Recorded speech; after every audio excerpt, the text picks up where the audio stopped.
Herkese merhabalar. Kanalıma ve mutfağıma hoş geldiniz. Bugün sizlere yapımı çok pratik, lezzeti şahane bir kurabiye tarifiyle geldim.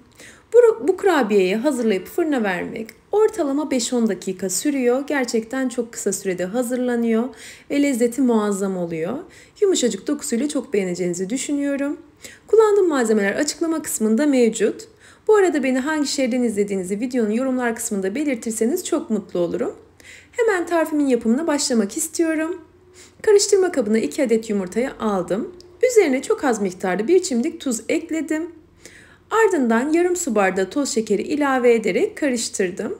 Şeker biraz çözünsün. Çok uzun süre karıştırmanıza gerek yok. Şöyle bir çırpıcıyla karıştırmak işinizi kolaylaştıracaktır. Bu arada kullanmış olduğum su bardağının ölçüsü 200 mililitre, yani evlerimizde olan klasik su bardaklarından. Bu kadar karıştırmamız yeterli olacaktır. Üzerine yarım su bardağı sıvı yağı ilave ediyorum. Ardından 1,5 yemek kaşığı kadar kakao ekledim. Kakao miktarını zevkinize göre artırıp azaltabilirsiniz. Bana göre 1,5 yemek kaşığı tam olarak ideal oluyor. Şöyle karışım homojen hale gelinceye kadar çırpıcı tel yardımıyla karıştırmaya devam edelim.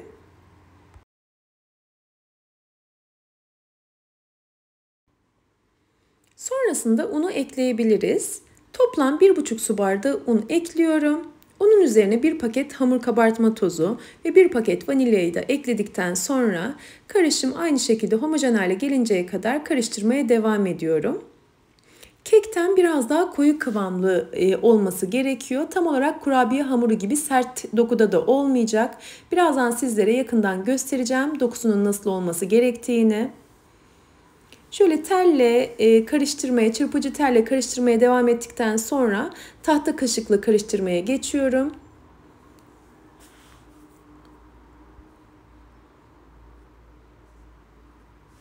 Tahta kaşıkla kenarlarında kalan un kalıntılarını da toplayarak son halini veriyorum. Kıvamı gördüğünüz gibi akışkan bir kıvamda, akışkan bir dokuda. Ama tabii akışkan derken kek harcı gibi cıvık bir kıvamda da değil. Tam olarak bu kıvamı yakalamamız gerekiyor bu tarifte. Artık kurabiyemize şekil veririz. Şöyle derin büyük bir kaseye bol miktarda pudra şekerini aldım. Şimdi 2 kaşık yardımıyla karışımdan alıyorum ve pudra şekerinin üzerine bırakıyorum. Şöyle diğer kaşıkla sıyırıyorum ve her tarafını bolca pudra şekerini buluyorum. Bol bir şekilde bulamanız önemli. Şöyle her yerine gelsin. Her tarafını buladıktan sonra üzerindeki pudra şekerini silkelemeyin. Pudra şekeriyle birlikte yağlı kağıt serdiğiniz fırın kabına alabilirsiniz. Hatta birazdan onu da göstereceğim. Bu şekilde fırın kabına aldıktan sonra üzerine bir miktar daha pudra şekeri ekliyorum ki piştikten sonra daha yoğun bir şekilde sunumda gözüksün pudra şekeri. Üst kısmı biraz çatlayacak çünkü. Bu kurabiyeyi ben böyle büyük porsiyonlar halinde hazırlıyorum. Piştikten sonra göreceksiniz, gerçekten muazzam oluyor. Üst kısmına yine tekrar biraz pudra şekeri ilave ediyorum. Bol bol kullanıyorum pudra şekerini. Diğer tarafta fırınımı 165 derecede ısıtmıştım.